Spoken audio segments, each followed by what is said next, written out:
चलिए, तो अब तक हमने देखो चैप्टर का भूमिका मान दिया रेस्पिरेटरी सिस्टम में। मैंने आपको सबसे पहले रेस्पिरेशन और ब्रीदिंग में डिफरेंस समझाया। बहुत ही कॉमन वर्ड है, एक जैसा लगता है लेकिन एक नहीं है। फिर मैंने आपको रेस्पिरेशन के कई सारे स्टेप्स बताए। सबसे पहला स्टेप ही ब्रीदिंग है। Breathing just inhalation exhalation. फिर उसके बाद होता है exchange of gases at alveoli level.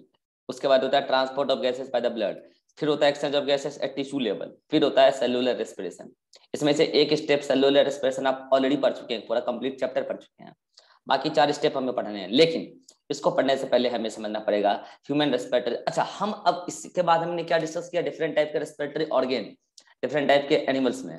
लेकिन हमारा चैप्टर फोकस्ड है किस पे, ह्यूमन पे। हम पढ़ते हैं, हमारे सिलेबस में है ह्यूमन रेस्पिरेटरी सिस्टम। तो बच्चा मैं आपको बता दूं, ह्यूमन रेस्पिरेटरी सिस्टम में हमें एनाटॉमी भी पढ़ना है और फिजियोलॉजी भी पढ़ना है। पहले हम पढ़ेंगे एनाटॉमी, बिना एनाटॉमी के फिजियोलॉजी समझ में नहीं आएगा। देखो देखो भाई, अगर आपको हम दे दें बंदूक चलाने के लिए, AK-47 चलाने के लिए दे दें, आपको पता है नहीं किसमें कौन ट्रिगर है, कहाँ से गोलियां डालनी है, कहाँ से गोलियां निकलेगी, गोलियां जहां से निकलेगी नोजल उसको किधर घुमा के रखना है। अगर आपको यही नहीं पता है तो आप गोली चला कैसे लोगे? तो पहले आपको बंदूक का एनाटॉमी तो समझना पड़ता है ना, तब ना जाकर उसका फिजियोलॉजी पे आते हो, वर्किंग पे आते हो।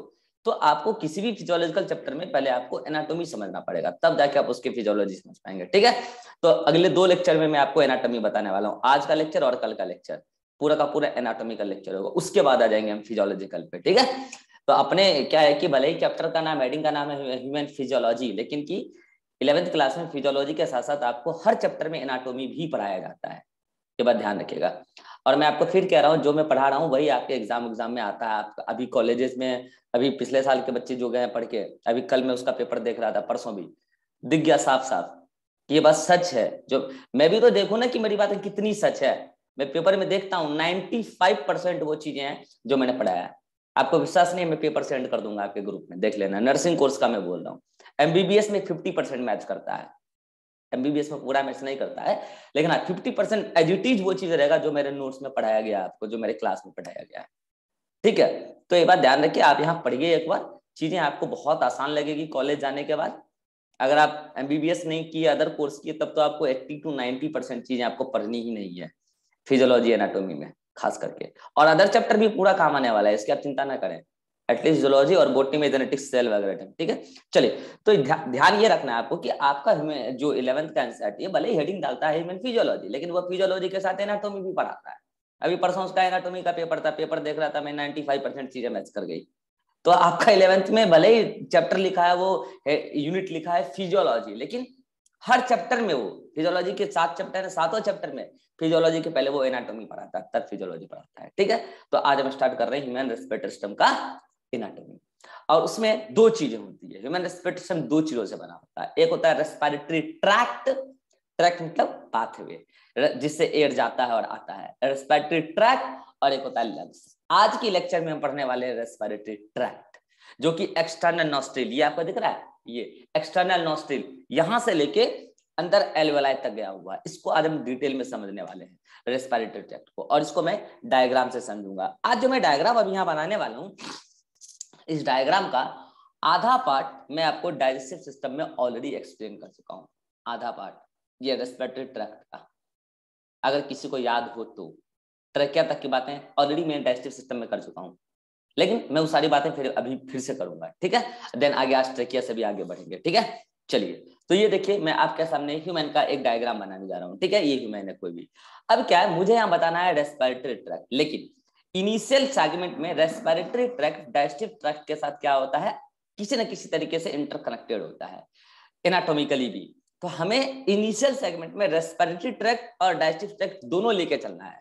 देन आफ्टर ट्रेकिया मैं केवल रेस्पिरेटरी ट्रैक्ट पढ़ाऊंगा। याद करो, जिस दिन मैं डाइजेस्टिव सिस्टम पढ़ा रहा था, उस दिन भी मैं इनिशियल सेगमेंट में डाइजेस्टिव ट्रैक्ट और रेस्पिरेटरी ट्रैक्ट दोनों लेके चलता था, लेकिन आफ्टर ओसोफेगस मैं स्टोमक वगैरह कंटिन्यू करता था। लेकिन वहां पे मुझे डाइजेस्टिव सिस्टम पढ़ाना था, तो आफ्टर ट्रेकिया में कुछ बनाता ही नहीं था, और मैं बोल देता था कि ये मैं पढ़ाऊंगा रेस्पिरेटरी सिस्टम में। तो आज जस्ट उसका रिवर्स सीन आ गया है। आगे आज ओसोफेगस तक बनेगा, लेकिन ओसोफेगस के आगे मैं यहाँ कुछ नहीं बनाने वाला हूँ, क्योंकि मुझे यहाँ क्या पढ़ाना है, रेस्पिरेटरी सिस्टम। तो ओसोफेगस के आगे मैं कुछ नहीं बनाने वाला हूं, क्योंकि वो मैं ऑलरेडी पढ़ा चुका हूं। हाँ, ट्रेकिया के आगे का पूरा सेगमेंट आज बनाने वाले हैं, तो मैं स्टार्टिंग से बनाना शुरू करता हूं डायग्राम आपके सामने। ठीक है, तो आप देखो, आपके रेस्पिरेटरी ट्रैक्ट कहां से शुरू होते हैं। ये जो नोज है, ये नोज में 2 ओपनिंग है, ये अपर लिप के जस्ट ऊपर, ये अपर लिप है, ये लोअर लिप है, तो ये मान लो ये अपर लिप है, ये मान लो अपर लिप है। अपर लिप के जस्ट ऊपर यहाँ पे वन पेयर ओपनिंग है, कुछ ऐसा, कुछ ऐसा, एक ओपनिंग और दूसरा ओपनिंग। ये one pair opening it is called as external nostril. मैं साथ ही साथ लेवलिंग करता चलता हूं। It is called as external nostril. अब इसे कैमरा ऑन करो, अदरवाइज क्लास से बाहर। Abhishek camera on, otherwise class से बाहर। ठीक है, एक्सटर्नल नॉस्ट्रिल ये हो गया एक्सटर्नल नॉस्ट्रिल। अब ये नॉस्ट्रिल जो है आप गौर से देखो, ये एक्सटर्नल नॉस्ट्रिल अंदर एक ट्यूब में कंटिन्यू हो रहा है, ट्यूबुलर स्ट्रक्चर। हालांकि वो लंबा ट्यूब नहीं है, छोटा सा ही है, तो उसको आप बोल सकते हैं पैसेज। तो एक्चुअली ये जो आपको ओपनिंग दिख रहा है, ये ओपनिंग आगे ऐसे कंटिन्यू हो रहा है, इस तरीके से ऐसा कंटिन्यू हो रहा है। एंड दिस पाथवे, ये जो आपको दिख रहा है, this pathway is called as nasal passage. It is called as, मैं इस साइड लिख देता हूं सारा लेवलिंग, ज्यादा सही रहेगा। रुक जाओ एक मिनट, इधर केवल डायस्टिक ट्रैक का लिखूंगा, उधर लिख दूंगा सारा का सारा। वो सबसे पहले क्या आया, एक्सटर्नल, एक मिनट रुक जाओ यार, ये हिल रहा है।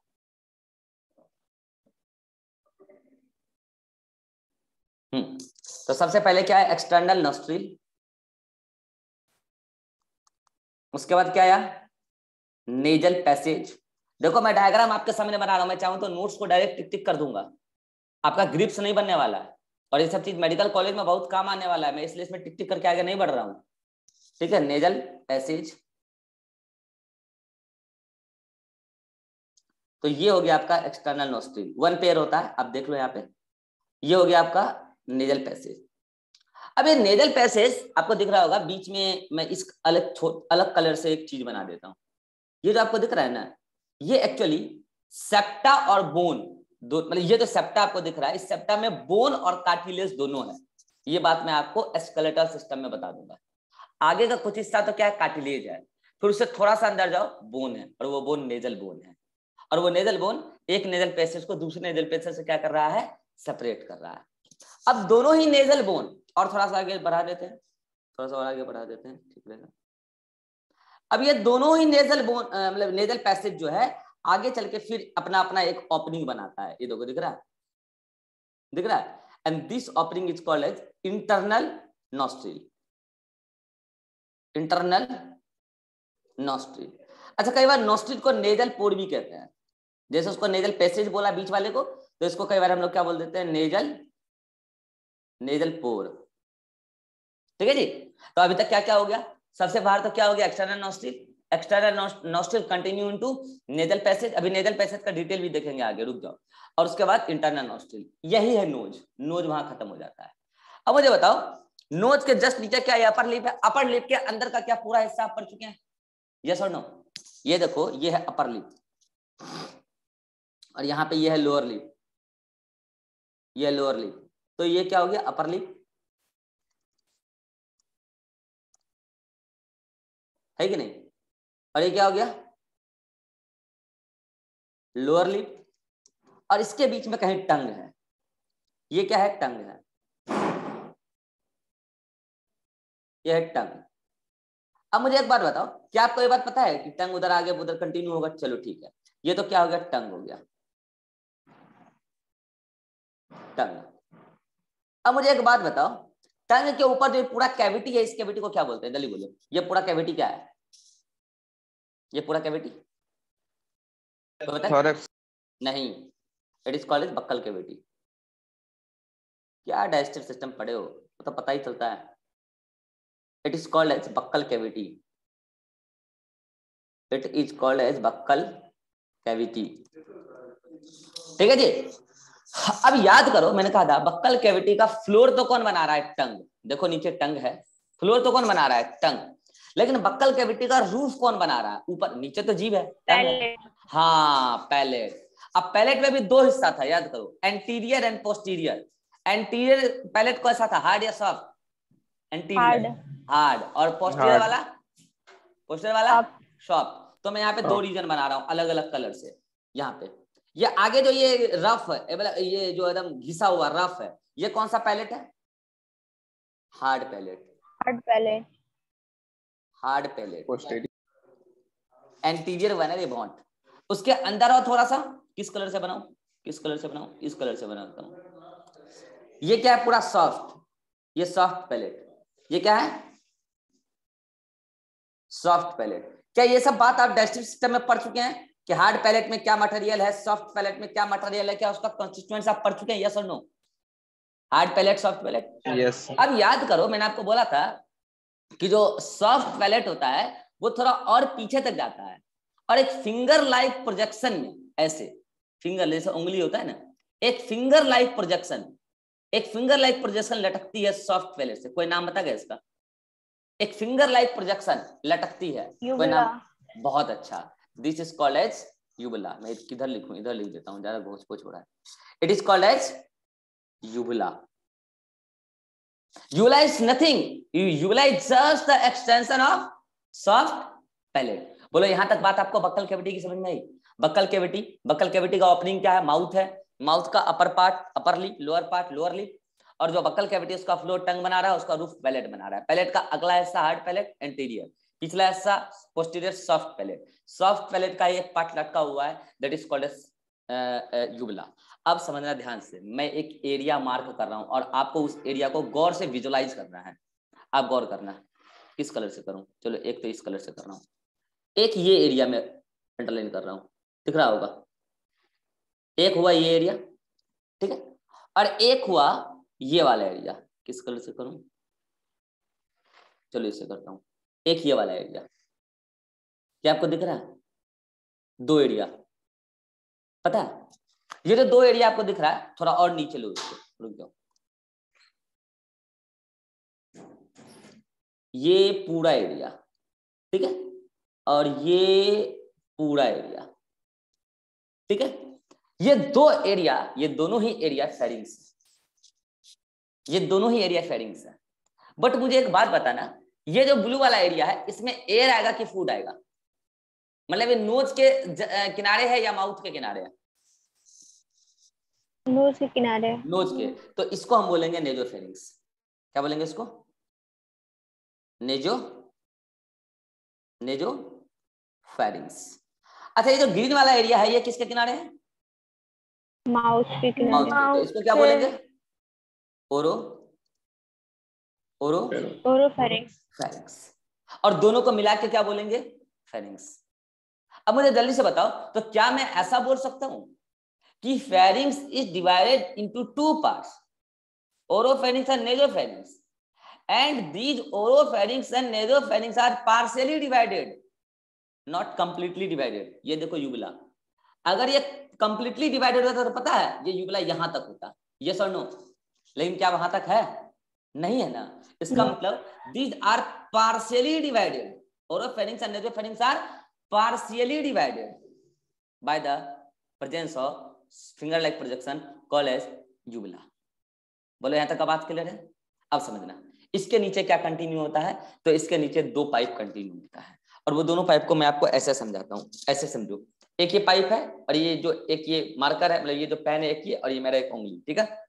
समझना, ये जो आपको मेरा यहाँ पे दिख रहा होगा, ये दिख रहा है पाइप ऐसा, ये क्या है? ये ओसोफेगस है, ट्रेकिया है, क्या है ये? आगे वाला पार्ट। हाँ, आगे वाला, दिस इज ट्रेकिया। ट्रेकिया। तो बताओ ट्रेकिया वेंट्रल है या डोर्सल है? वेंट्रल है। वेंट्रल है। इसके जस्ट अंदर, इस ट्रेकिया के जस्ट अंदर, जो आपको दिखेगा नहीं। कैसे नहीं दिखेगा? जैसे मान लो ये काला वाला क्या है? ये काला वाला क्या मान लो? ट्रेकिया है। तो उसके जस्ट अंदर, क्या उसके जस्ट अंदर आपको कुछ दिख रहा है? No sir. लेकिन है तो ना? नो। लेकिन है कि नहीं? नो। लेकिन है या नहीं है? है तो जरूर। यस लेकिन क्या आपको दिख रहा है उसके अंदर? कुछ नहीं दिख रहा है। लेकिन नहीं दिख रहा है इसका मतलब थोड़ी कि नहीं है। ये देखो, ये है ना, दैट पाइप जो नहीं दिख रहा था, that pipe is called as oesophagus. तो मुझे जल्दी से बताओ, ओसोफेगस और ट्रेकिया में कौन डोर्सल है, कौन वेंट्रल है? आगे क्या होता है पहले बताओ, आगे क्या होता है? मैं बार बार बोला, आगे याद रखने के लिए ऐसे आगे वाला, आगे वाला झुकता है, मतलब आगे वाला वेंट्रल, पीछे वाला हार जाता है, पीछे वाला दूर रह जाता है, मतलब dorsal. D for dorsal, do for दूर रह जाता है। वी फॉर आगे वाला, वेंट्रल, ऐसा सिंबल दिखाता है, जीत गया हूं मैं, आगे वाला हूँ। ठीक है, तो मुझे बताओ आगे कौन है, ट्रेकिया या ओसोफेगस?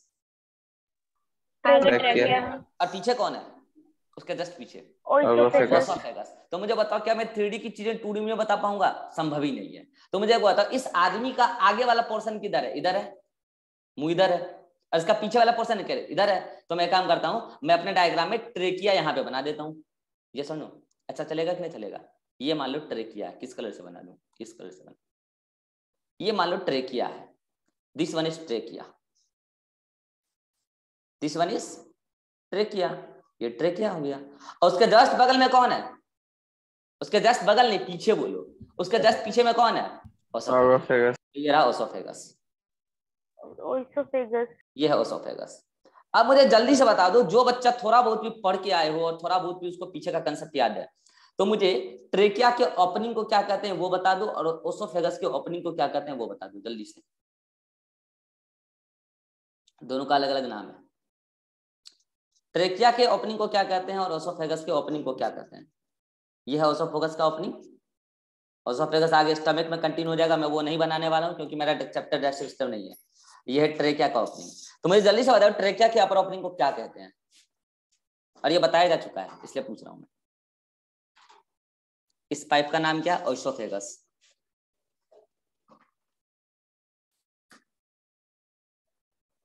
हाँ भाई भैया, कोई भी बता दो, एग्जाम का क्वेश्चन है ये। And this pipe is trachea. तो मैं पूछ रहा हूँ कि ट्रेकिया का ओपनिंग क्या कहलाता है और ओसोफेगस का ओपनिंग क्या कहलाता है? नहीं याद है तो सुन लो, याद रख लो।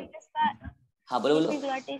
नहीं, ट्रेकिया का ओपनिंग कहलाता है ग्लोटिस। ट्रेकिया का ओपनिंग, ये ओपनिंग दिस इज ग्लोटिस। और ये जो ओसोफेगस का ओपनिंग है दिस वन, ये वाला जो ओपनिंग है, यहाँ पे लिख दूं, यहाँ पे चलेगा? This opening is called as gullet, this is called as gullet. यहां तक सारी बात क्लियर है तो आगे बढ़ूंगा मैं। अब ये गलेट से फूड आएगा ओसोफेगस में, एंड देन उससे चल जाएगा आगे स्टमक में। वो बात आप पढ़ चुके हैं। तो चलो मैं एक बार पूरा पाथ है आपको एक बार पहले क्या कंटिन्यू कराता हूँ, फूड का। उसके बाद में आऊंगा एयर पे, क्योंकि यहीं तक का पार्ट मिक्स्ड है, एनाटॉमिकल सेटअप यहां तक का मिक्स्ड है। इसके बाद तो पूरा सेपरेट हो रहा है। ओसोफेगस इधर डाइजेस्टिव ट्रैक्ट में कंटिन्यू हो जाएगा, स्टमक के बाद उधर पूरा इंटेस्टाइन वगैरह, और ये ट्रेकिया इधर अपना कंटिन्यू हो जाएगा उधर एल्वेलाई वगैरह में, मतलब आगे ब्रोंका ब्रोंकल वगैरह में। ठीक है, तो ये इसके बाद तो कोई कंफ्यूजन नहीं आने वाला है। ठीक है, अच्छा एक बात, ये जो आपको दिख रहा है ट्रेकिया, आगे से ऐसे, आगे से इसके पास सी शेप्ड कार्टिलेज होता है। उसके बारे में अभी फिर से डिटेल चर्चा करने वाला हूं, don't worry. C shaped cartilage होता है ऐसे ऐसे। ठीक है, ओसोफेगस के पास वो चीज नहीं होता है, सी शेप्ड कार्टिलेज होता है। उसके बारे में अभी मैं और बताऊंगा, रुक जाओ। तो अब मुझे एक बात बताना है यहाँ पे, पहले फूड के बारे में बताता हूँ। चलो, फूड कहाँ से खाते हो, नाक से या मुंह से? मुंह से। अब बताओ, इसमें भी कुछ लोग अगर जवाब नहीं दे पा रहे हैं तो फिर आज तक आपने नेचर को इतना गद्दारी कैसे किया नेचर के साथ? आपने नेचर का फूड तो खा लिया, खाया कहाँ से ये भी नहीं पता है। बताओ यार, खा तो लिया, ये भी नहीं पता है कहाँ से खाया। भाई साहब बोला करो, सृष्टि तुम्ही को बोल रहा हूं, बोला करो। हाँ मानता हूं कि इसी मुंह से खाना खा खा के नेचर को धोखा दे रहे हो, मैं मानता हूं, लेकिन बोला करो कि हाँ इसी मुंह से। सर हम भी बोले थे। हाँ बोले थे, हमें सुनाई तो नहीं दिया। तो ये जो है, जो मैं अभी बताने जा रहा हूँ, फूड के बारे में बताने जा रहा हूँ। तो फूड कहाँ से एंटर करता है? फूड एंटर करता है माउथ से, इसमें कोई कंफ्यूजन नहीं होना चाहिए। अब मुझे बताओ, फूड जब माउथ में आता है तो सबसे पहले उसका डायरेक्शन वहीं स्टार्ट हो जाता है। कहाँ? बक्कल कैविटी में। और वहां कैसा डायरेक्शन होता है? मैकेनिकल पहले, और उसके बाद बायोकेमिकल भी होता है। पहले मैकेनिकल डायरेक्शन कौन करता है? टीथ। उसके बाद वहां पे उसका बायोकेमिकल डायरेक्शन भी स्टार्ट हो जाता है, जो करता है सैलिवरी एमाइलेज, टाइलिन एंजाइम, याद आ रहा है? सैलिवरी एमाइलेज जो स्टार्च का डायरेक्शन वहां करता है। इसका मतलब डायरेक्शन भी स्टार्ट हो गया। अब उसके बाद कोई बच्चा मुझे बता दो, वहां पे जो सलाइवा के साथ फूड पार्टिकल मिक्स होके एक पूरा तैयार होता है फूड का एक मटेरियल, उसको क्या बोलते हैं? बोलस। बहुत अच्छा, बोलस। यहाँ पे जो भी मटेरियल तैयार हुआ, किस कलर से दिखा दूं? इस कलर से दिखाता हूँ। यहाँ पे जो भी मटेरियल तैयार हुआ, ये ऐसे गोल गोल तैयार हुआ, ठीक है, गोला, उसको क्या बोला हमने? बोलस।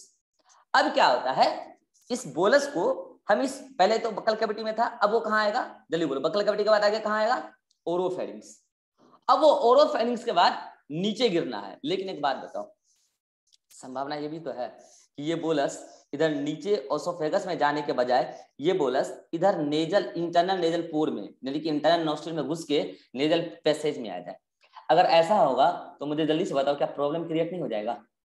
यस और नो? यस भाई साहब एयर नहीं आ पाएगा ना, एयर में इतना दम थोड़ी है कि वो बोलस को हटा देगा, फिर तो पैसेज रुक जाएगा, नेजल पैसेज ब्लॉक हो जाएगा, तो आपको हो सकता है डेथ भी हो जाए अगर इंस्टेंट मेडिसिनल ट्रीटमेंट आपको अवेलेबल ना कराया जाए, तो भाई दिक्कत हो जाएगा।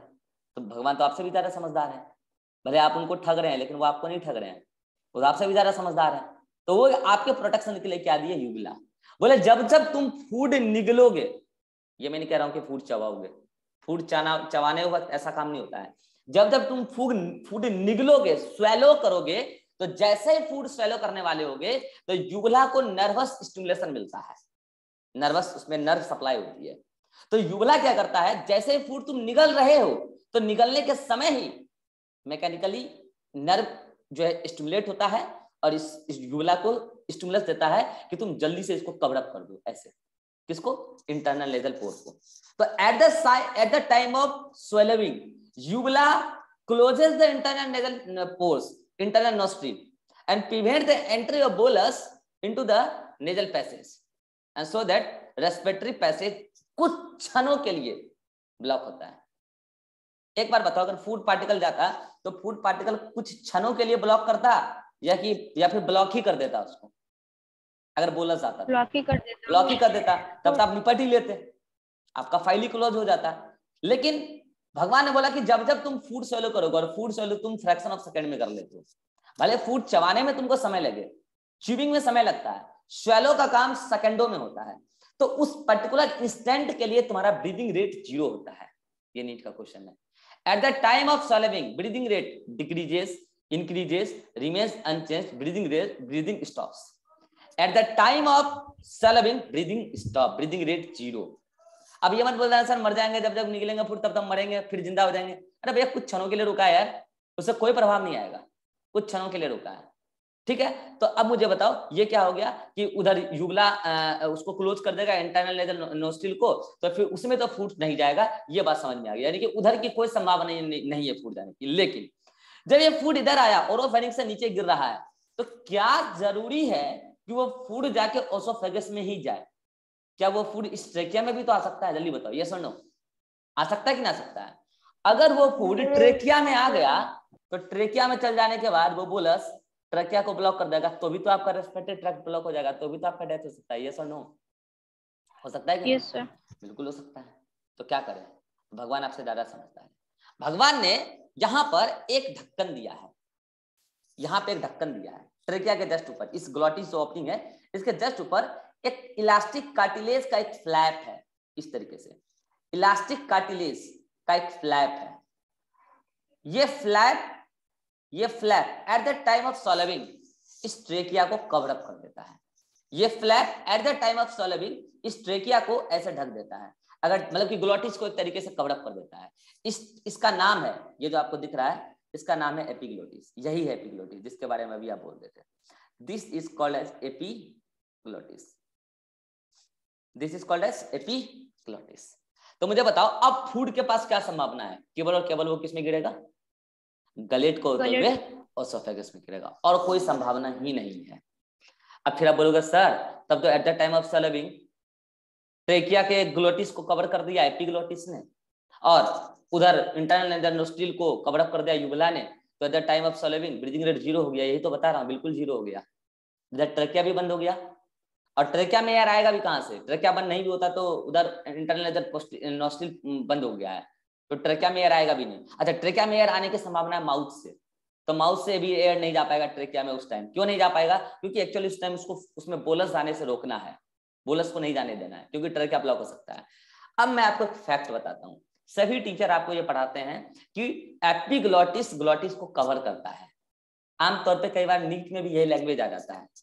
हकीकत ये है कि जब आप मेडिकल कॉलेज जाओगे तब आपको समझ में आ जाएगा कि एपिग्लोटिस ग्लोटिस को कवर नहीं करता है, ग्लोटिस खुद जाता है एपिग्लोटिस के पास कवर अप होने के लिए। अब बताता हूँ कैसे।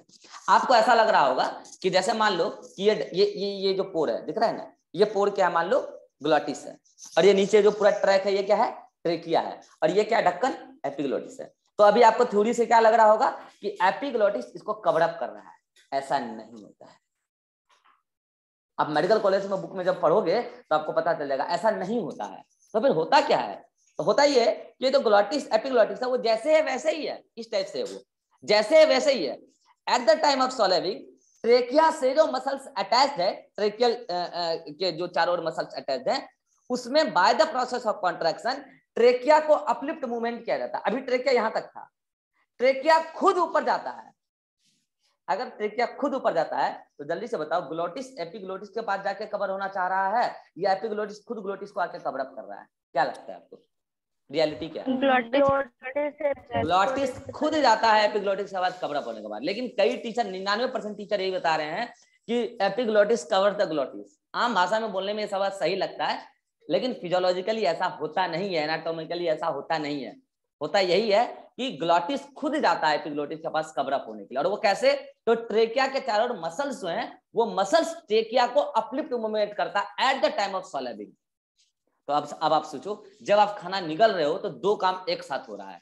एक तो ट्रेकिया को अपलिफ्ट मूवमेंट किया जा रहा है ताकि एपिग्लोटिस से कवर अप हो जाए ग्लोटिस, और एट द सेम टाइम युवला को भी स्टिमुलस मिल रहा है। युवला इंटरनल नॉस्ट्रिल को कवर अप कर दे रहा है ताकि नाक से कोई भी एयर उस टाइम जाए नहीं अंदर। इसका मतलब एट द टाइम ऑफ स्वैलिंग आपका ब्रीदिंग रेट 0 होता है। ये सच बात है और वो सेकंडों का काम है, इससे कोई आपत्ति नहीं है। चलिए ये तो बात समझ में आ गया। अब आपके मन में डाउट आ रहा होगा, पता है क्या सर, वो तो ठीक है, एट द टाइम ऑफ स्वैलिंग आपने फूड को पूरी तरीके से कहां भेज दिया, फूड के पास एक ही संभावना है, बोलस के पास एक ही संभावना है, ओसोफेगस में गिरे, देन वो आगे डाइजेस्टिव ट्रैक्ट में जाए, कोई दिक्कत नहीं। ओसोफेगस में गिरेगा, फिर ओसोफेगस का अपना मसल है, सर्कुलर मसल, याद है ना, फिर ओसोफेगस अपना मसल के द्वारा पेरिस्टाल्टिक मूवमेंट के द्वारा फूड को आगे पहुंचा देगा, कोई दिक्कत की बात नहीं। लेकिन सर अब आते हैं एयर पे। एयर कहां से अंदर जाएगा जल्दी बताओ, माउथ से या नोज से? नोज। दोनों से? नहीं, दोनों से। अरे बहुत, मुंह से हवा जाने से कौन रोक रहा है तुमको, बताना जरा है। इतना बड़ा फूड ठूंस लिए और हवा जाने को रोक लोगे? दोनों से। तो यहीं पे आता है डाउट, यहीं पे आता है डाउट आना। सारे डाउट क्लियर करना है, बिना डाउट क्लियर किया आगे पढ़ने का कोई मतलब ही नहीं है। यहां से भी एयर अंदर गया, चलो जी ठीक है, यहां से भी एयर अंदर गया, चलो जी ठीक है। तो external nostril, nasal passage, then आया कहां, इंटरनल नॉस्ट्रिल। ये जो एयर आया नेजोफेरिंग्स में आया, नेजोफेरिंग्स से वो एयर कहां जा रहा है, वो एयर आ रहा है इसमें ट्रेकिया में। अब आप बोलोगे, पहले मैं नोज वाला बात क्लियर कर देता हूं तब माउथ से भी एयर एंटर करूंगा, रुक जाओ। अब आप बोलोगे सर नेजोफेरिंग्स से जो एयर आया, मतलब इंटरनल नॉस्ट्रिल, मतलब कि external nostril, nasal passage, internal nostril, nasopharynx, तो उसको आप ट्रेकिया में ही क्यों गिरा रहे हो सर? उस एयर को तो आप गलेट में भी गिरा सकते हो ना, ओसोफेगस में भी गिरा सकते हो, जहां तो कोई ढक्कन भी नहीं है। आपको क्या लगता है, आपको क्या लगता है ओसोफेगस में जाएगा कि नहीं जाएगा? अगर मेरा आप डाइजेस्टिव का लेक्चर देखे हैं गौर से तो मुझे बताओ, जाएगा कि नहीं जाएगा? जाएगा, जाएगा। जाएगा, जाने से कोई आपत्ति नहीं है, जाएगा।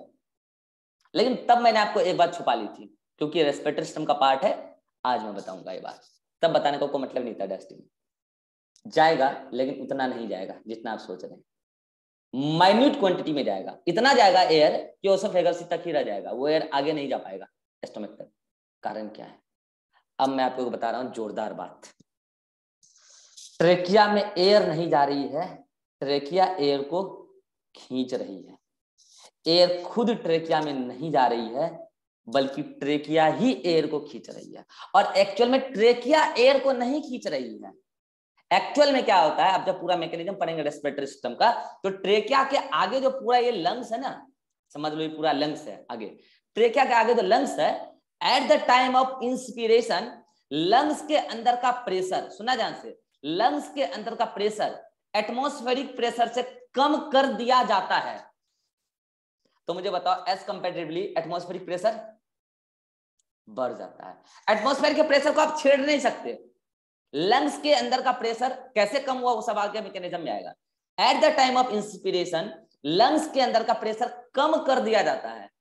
अब जल्दी से बताओ, अगर यहाँ कम कर दिया गया तो अपने आप एयर रस इन हो जाएगा कि नहीं हो जाएगा? रसिंग मतलब धक्का उसको लग के ट्रेकिया में आ जाएगा। एक बार बताओ, जो काम इधर लंग्स में किया गया है अंदर प्रेशर कम करने का, क्या ये काम इधर स्टोमक या किसी भी डाइजेस्टिव ट्रैक्ट में किया गया है? बोलो। नो नहीं, इसमें सोचने की क्या बात है। तो जब किसी भी डाइजेस्टिव ट्रैक्ट में लंग प्रेशर अंदर कम करने का काम नहीं किया गया है तो यार उसमें क्यों जाएगा, ग्रेडियंट नहीं है। आ गया ग्रेडियंट वर्ड। अब मुझे जल्दी से बताओ, ये जो इंस्पिरेशन हो रहा है ह्यूमंस के अंदर हम बात कर रहे हैं, ये निगेटिव सक्शन है या पॉजिटिव पुलिंग है, क्या लग रहा है, जल्दी बताओ। पॉजिटिव। बहुत अच्छा, ये पॉजिटिव जो बोल रहे हैं ना वो मेरा ट्रांसपोर्ट का लेक्चर नहीं देखे हैं भाई साहब। एयर का ट्रांसपोर्ट हो गया है, एयर का मतलब एक तरीके से बोलो कि ट्रांसपोर्टेशन, एक तरीके से बोलो प्लांट के संदर्भ में अगर हम बात करें, एयर एक तरीके से अंदर जा चुकी है। एयर अंदर एटमॉस्फेरिक प्रेशर के बढ़ने से गई है या फिर डेस्टिनेशन मतलब लंग्स वहां पे प्रेशर घटने से गई है, इन दोनों में क्या हुआ है।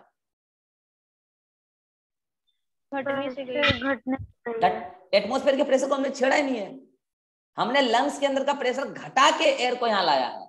तो this is negative suction inspiration, और ह्यूमन में यही होता है, नेगेटिव सक्शन इंस्पिरेशन। अब बोलो कि जो एयर नेसोफेरिंक्स में आया उसको ट्रेकिया में जाने की ज्यादा संभावना है या ओसोफेगस में जाने की ज्यादा संभावना है। ट्रेकिया में जाने की 99% संभावना, हाँ 1% एयर चल जाएगा ओसोफेगस में, लेकिन इतना भी नहीं क्योंकि वहां पे नेगेटिव सक्शन पुलिंग नहीं लग रहा है। So that air mainly moves into the tracheal tube, इसलिए ट्रेकियल ट्यूब को कहते हैं एयर ट्यूब और ओसोफेगस को कहते हैं फूड ट्यूब। अब आपको क्लियर हो चुका होगा कि ओसोफेगस से तो केवल क्या जाने वाला है, ओसोफेगस से केवल और केवल फूड जाने वाला है, और ट्रेकिया से हाँ थोड़ा बहुत एयर भी चल जाएगा ओसोफेगस से, लेकिन ट्रेकिया से तो भाई साहब प्योरली एयर जाने वाला है, फूड इसमें कभी नहीं जाएगा ना। एक डाउट आपका रह गया, सर माउथ से जो एयर आएगा उसका क्या। तो देखो माउथ से जो एयर आएगा उसकी ज्यादातर संभावना यही है कि वो ओसोफेगस में जाए या ट्रेकिया में जाए, तो मतलब इक्वल संभावना, ये बता रहा हूँ इक्वल संभावना है। बोलो क्यों, जब आप माउथ से एयर ले रहे हैं इसका मतलब आप लंग्स में नेगेटिव प्रेशर क्रिएट कर रहे हैं कि नहीं कर रहे हैं, नहीं कर रहे हैं। वो तो जब आप नाक से लेंगे तभी इंस्पिरेशन का मैकेनिज्म स्टार्ट होगा। इसका मतलब आप जो माउथ से एयर ले रहे हैं उसको स्टमक में भी जाने की संभावना है उतना ही जितना ट्रेकिया में जाने की संभावना है। चलो ठीक है, तो ऐसा कब करते हैं, जब आपको बहुत ज्यादा O2 की जरूरत होती है। तो नाक से तो ले ही रहे हैं, उबासी फाड़ के मुंह से भी लेते हैं, तो क्या करते हैं कि नाक से तो ले रहे हैं वो तो जा ही रहा है ट्रेकिया में, मुंह से लेके थोड़ा सा और ट्रेकिया में ऐड कर दिए एयर, ताकि एयर में O2 है तो टिश्यू को जल्दी से जल्दी पहुंच पाए। तो ये जो जॉइंग होता है, उबासी जो आप लेते हो मुंह फाड़ के, वो ज्यादा से ज्यादा O2 पहुंचाना है सेल को, इसलिए आप लेते हो। और इसका मतलब ये है कि आप दिन में योगा वोगा नहीं कर रहे हैं, आपको इसलिए O2 की कमी पड़ रही है। ये था पूरा का पूरा कहानी आपका, कहां तक का, तो इनिशियल सेगमेंट ऑफ मतलब inter relationship between the initial segment of digestive tract and the respiratory tract, उनके बीच में भयानक रिलेशन है, और वो सारी रिलेशन मैंने समझा दिए हैं। यहां से जिस भी प्रकार का क्वेश्चन बन सकता है वो आपके सामने है। अब मैं चलता हूं अगले सेगमेंट पे, और अगले सेगमेंट में मैं आपको ट्रेकिया से आगे लेके चलूंगा अगले मीटिंग में। अभी कोई डाउट नहीं पूछना है। अच्छा ठीक है, चलो यहाँ तक कोई डाउट है तो पूछने का समय देते हैं, जल्दी बोलो कोई डाउट है यहाँ तक। सृष्टि, अभिषेक,